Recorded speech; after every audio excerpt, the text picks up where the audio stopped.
welcome to Ekate's Crossing. Let's continue our journey of the Heart by John Welwood.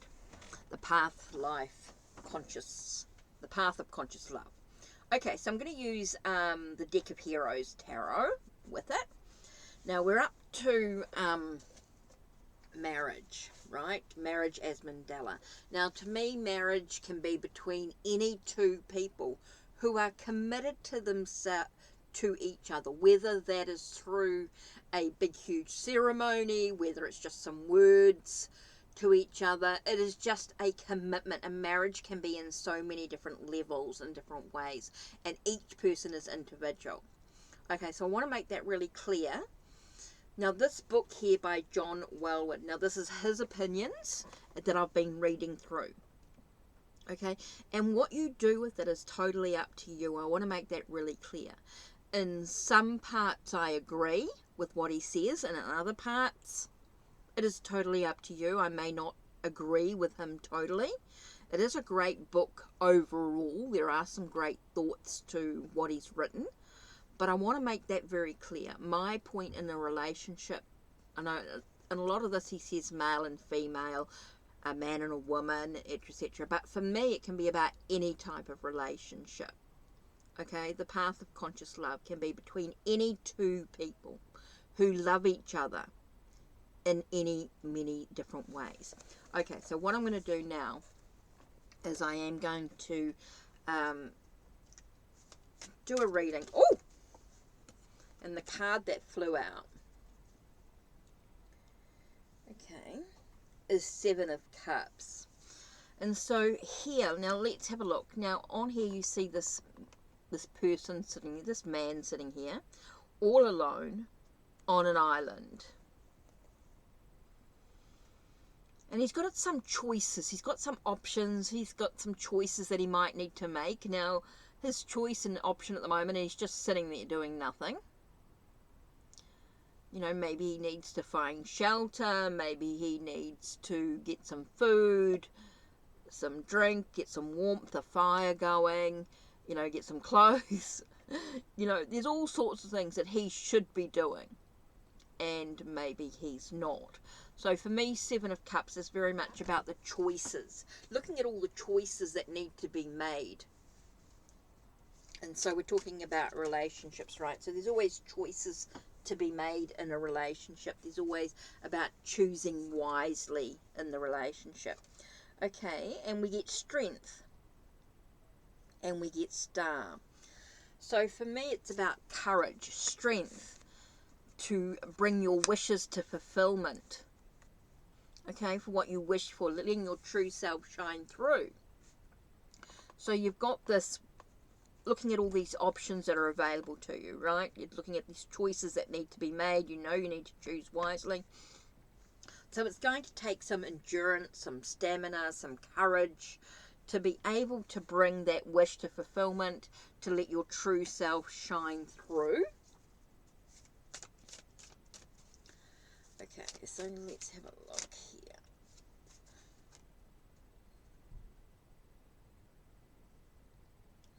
Nine of Wands. Now, Nine of Wands to me is that sense of perseverance, to keep going, not give up, to be a survivor, to know that you have really struggled to overcome all challenges, to prepare you for what comes next. Okay, so that's quite a big thing here. To be able to get your wish fulfilled, to use the courage and the strength to persevere, to keep going, to prepare for what's next on your journey, all comes from those choices that you decide to make,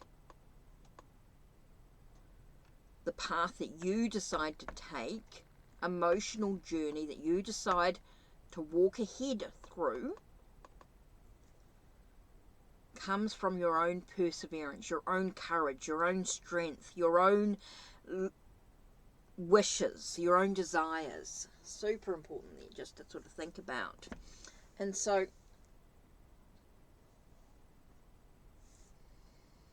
it's kind of interesting, because I'm sort of getting the Moonology Manifestation cards. Don't want to drop my camera. The So let's have a look at the Moonology Manifestation cards. See what cards are going to come out in this here.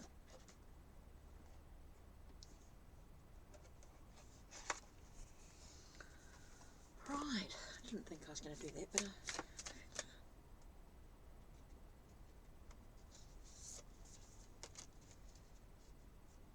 okay, it's talking about relaxing.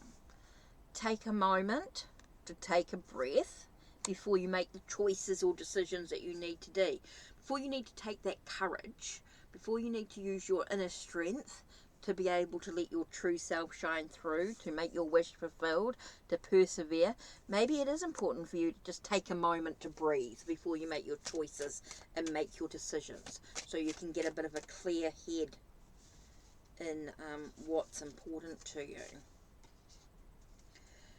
Okay, and then you can take, so if you relax for a minute and take a breath, then you can take the inspired action, so that you can take the action that you need to do to achieve your goals.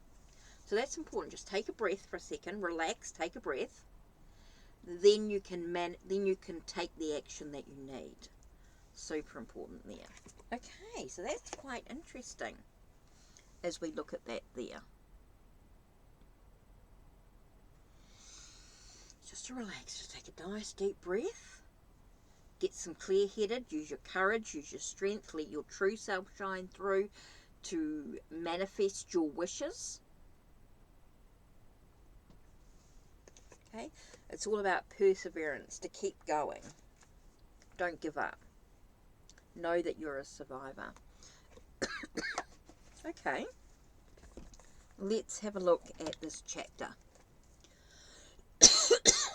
Okay, now this is the marriage as Mandala. Marriage throughout history has been primarily a worldly institution designed to provide family cohesion and social stability, and more recently personal happiness. Yet marriage no longer functions very well at delivering these worldly goods. Given the fickleness of romantic feelings, the difficulty of getting along with another person, and the ease of divorce, it offers little guarantee of stability or happiness anymore. Nor does it confer any special status or cachet.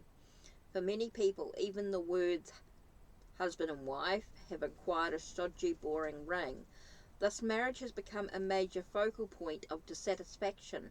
Some people complain that it no longer provides the security they seek, while others attack it as a faded relic from another era, an instrument of oppression and a stifling arrangement that inhibits the natural appetites. This situation brings up important questions. Why marry at all? Is marriage just an outdated artifact, or does it serve some deeper human need and purpose? Apart from conventional social and religious beliefs, does marriage have a larger sacred function or meaning? Can marriage serve love's urge towards greater awareness, freedom, and truth, instead of being an instrument of torture, suppression, or deadening routine? What new source of inspiration can we find for marriage beyond child rearing and hopes for perpetual romance or security?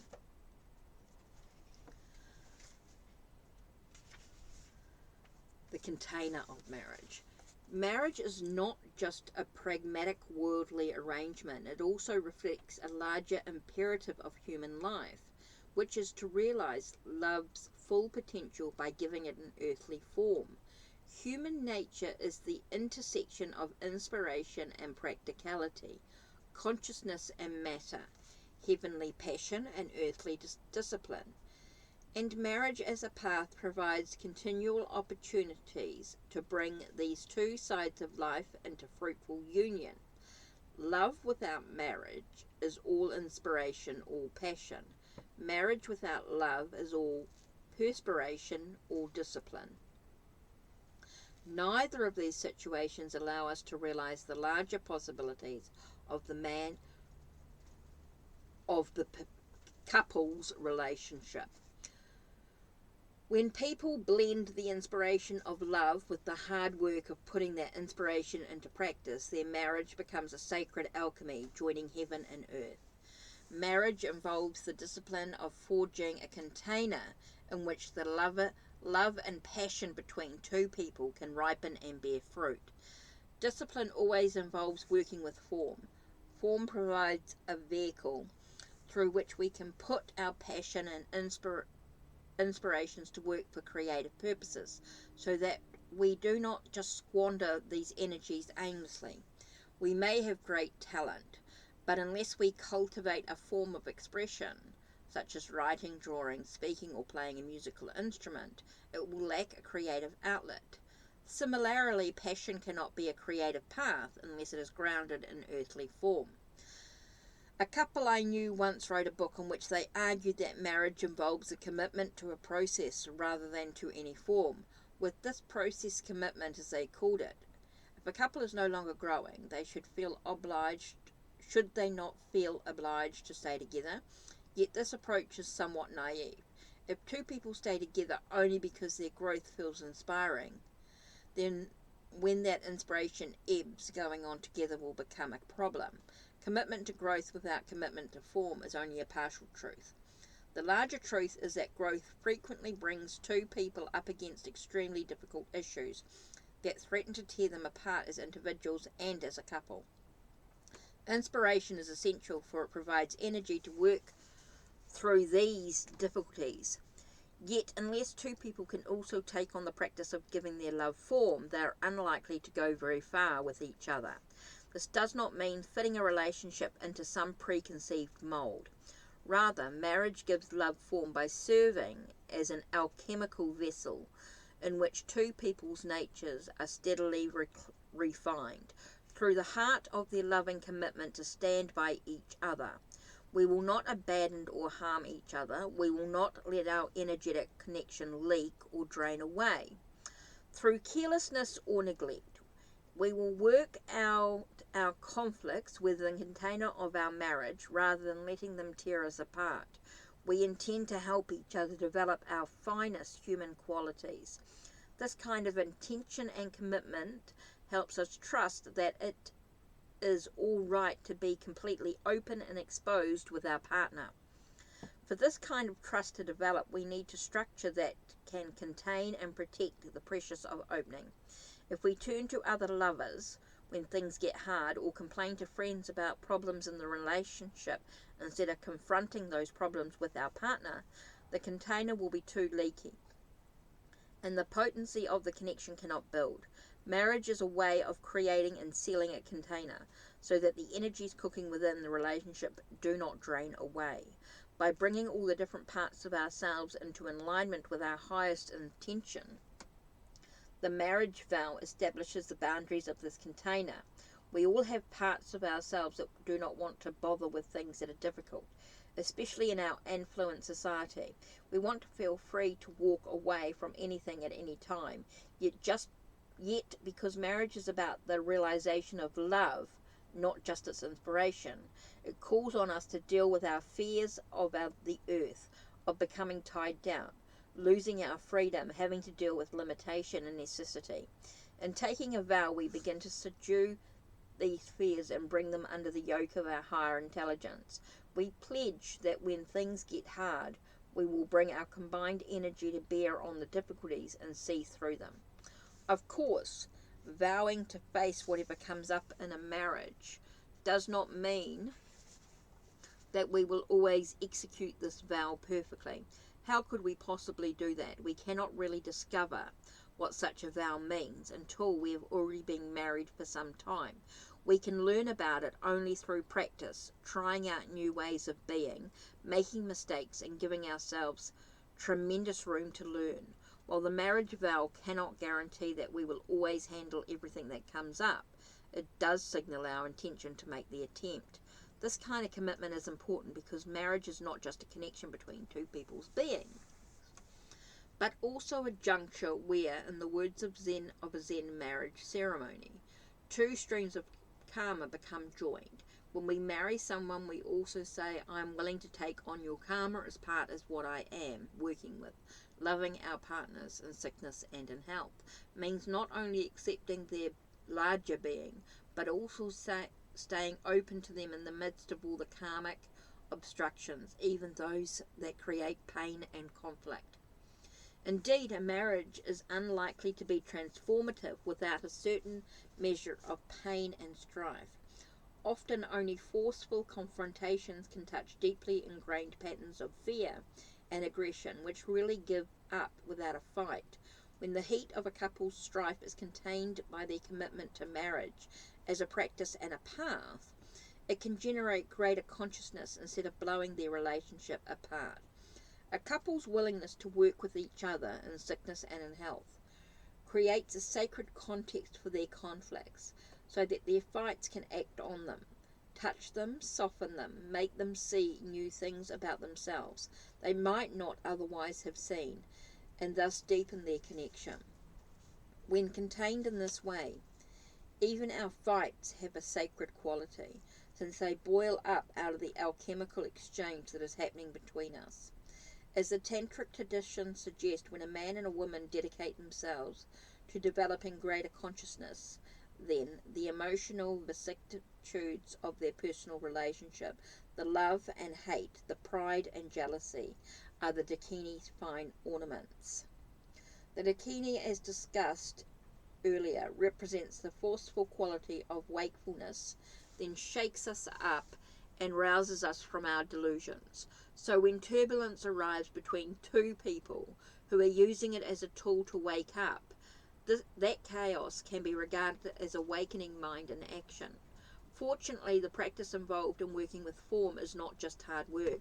It also helps us relax, give birth to new qualities of being, and realize new inner freedom. The more a musician practices his instrument, for instance, the more fully and freely his talent can express itself, without having to struggle with the limitations of technique. Through his practice and devotion, he masters not just technique, but more importantly himself, developing the inner confidence and sensitivity that will allow him to interpret his music in a masterful way. Similarly, the practice of meditation can help us realize the intricate wisdom and freedom of the mind. This the very same mind that can drive us crazy when allowed to run on in an undisciplined way.